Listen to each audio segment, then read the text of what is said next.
Comedy Film Nerds Podcast. Let's talk about Thor Ragnarok, the final trailer, and we'll see if it's the final one or not. They always, there's always. They had me at the first one. I'm fine, but this one is like him and Hulk are talking or whatever. What were you saying? Having a moment. I mean, you can't. I'm sorry, you just don't get to change characters. No one has a conversation with the Hulk. You don't sit around and shoot the shit with the Hulk. He's the Hulk. No, he's fucking mad. But they were like, man, the Hulk's just so one-dimensional. We gotta have him interacting with the characters more and make him more likable. Why don't we just have him shoot the shit with somebody? He'll sit around and talk, maybe play poker with the guys. David Banner, that's his job. Yeah, exactly. That's the alter ego. That's duality the of the two men.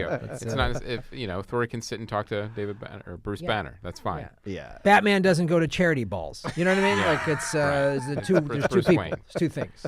So, but we're already on board with this movie. It's one of those things too where, is it necessary to give me 4 or 5 trailers? No, it isn't. It's like Guardians of the Galaxy. How many trailers? You don't need that many. Well, they don't. You honestly don't need any trailers because people are going to go to Marvel movies. Right. The people have checked out. Like I'm out. I've checked out of the Marvel movies. Mm-hmm. Why? Which one did it for you? Guardians of the Galaxy did it. The second one. The first one, because everyone's just like, they're so great, and I go in and I go, it's still a cookie cutter. Just put it in place. It's very, I get it. There's some funny stuff in here that you stole from a friend of mine's comic book, but. Okay, now we're getting. No, but I didn't even know that. I didn't even know that when I went to see it. But it's just, they're just all the same. At the end of the day, the plots are all the same. It's all the same. And at some point, I just got bored of it. Right. And I stopped. Like you need to have a variety of movies out there, and we just don't have that now. It's just all superhero movies, and at some point I'm like, okay, I've seen superhero movies. Mm-hmm. Like if it was just fucking all westerns, you'd be like, okay, I got it. Yeah, the guy shoots the guy, and then they ride around a little bit. Like it's just all that to me. There's a lot of cowl and cape stuff out there right now. I mostly watch them on airplanes now. Mm-hmm. I just saw Doctor Strange on airplane. I was like, yeah, that's what they are. Everyone was saying how great Wolverine was, so. I mean, that's the funny thing is I have so many friends, Patton and Brian and all that, Brian Posehn, all these guys who are so into it. You got to see this one. This is the one you got to see. And I go see it and I go, no, it's the same. It just seems, they're all the same to me. There's no change. So I don't know. I mean, I see how people are like, hey, they've created this big world. And I'm like, it's all just the guy does the thing at the end. And then in the middle, he feels a little bit weird. Oh, is my power too much? Or I have an existential crisis, and then no, this is what I do. So the Marvel Universe in 10 seconds. So if you're wondering why we never had Dave Anthony do a Marvel spoiler up, now you know. That's. But we might have him in to do a spoiler up of this next film. 50 Shades Freed. Holy shit. I'll tell you, I was watching this trailer. I've actually She gets suffered. married? Like what happens? Yeah, married. Mrs. Gray will see you now. And then it becomes a Jason Bourne movie? Or what? Yeah, they're on a beach in like Europe and walking around. And my favorite part of the trailer was when she goes, "This is your plane." I'm like, you don't know he's rich by now? You've been in his helicopter. Banging this billionaire weird sex creep for fucking third movies. You're now. still Now surprised? You're married to him. I know. Are you really still rich? Yeah. What the fuck? You remember when I spent $1 million on our wedding? Well, I didn't know. Maybe you ran out. And it's a great movie about how to ignore warning signs in a relationship. Why did you look right at me when you said that, Chris? You looked directly at me when you said that. And then at the end, like an umpire comes in and grabs her. An umpire grabs her from behind as if there's the black hat and he's all in black and he's like, and you're supposed to be like, ooh, suspense. What the fuck? It comes out of nowhere. Umpires have a right to defend themselves. You can't just go yell at them and check,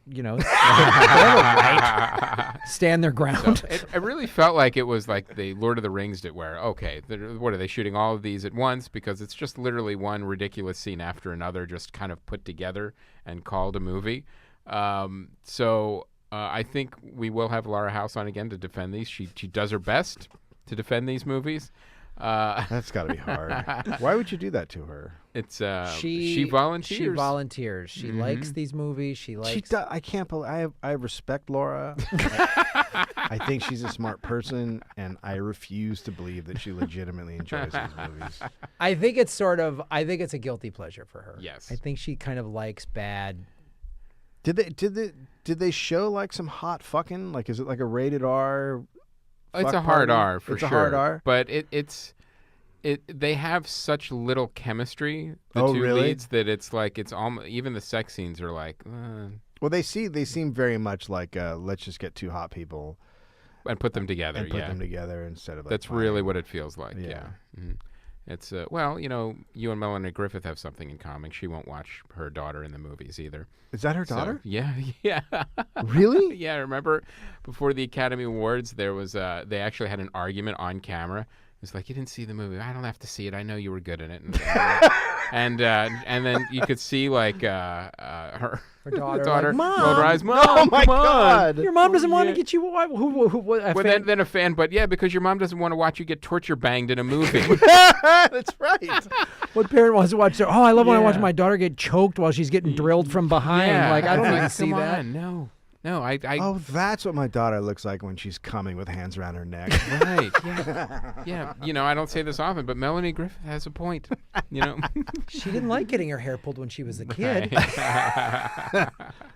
Wow. So It's weird, but And I gotta say, these it's movies weird. they're reviewer proof too. There's Yeah. just a certain amount of people who enjoy the books. They're going to watch the Right. movies. It doesn't matter. Right. It's So, like a Saw franchise. It's Yeah, like the Saw yeah. franchise. Which they're doing another one. Oh, yeah, fantastic. they are. Yeah, they got to reboot it. But you know what, though? Those are the kind of movies that they'll just be able to make $1 million of. Yeah. They'll just like keep going. because the theme is like, bad people get stuck in a place and they have to eat their arm off to get out. Like, Yeah. and people are going to watch that over and over again. Yeah. Which might be the same plot as 50 Shades Freed from Yeah. what we've seen. We have no idea. No, Chew in off an this umpire's one, arm. people in the audience chew their arms off. to get out. Yeah, All the right. theater. I just hope when I see the movie and I come out, some teenager yells, "That movie was shit." Yeah, it was That the would be best. It great. just made me so happy. I was like, oh, you can't suspend your disbelief because you're 16. You can't Yeah. go with it.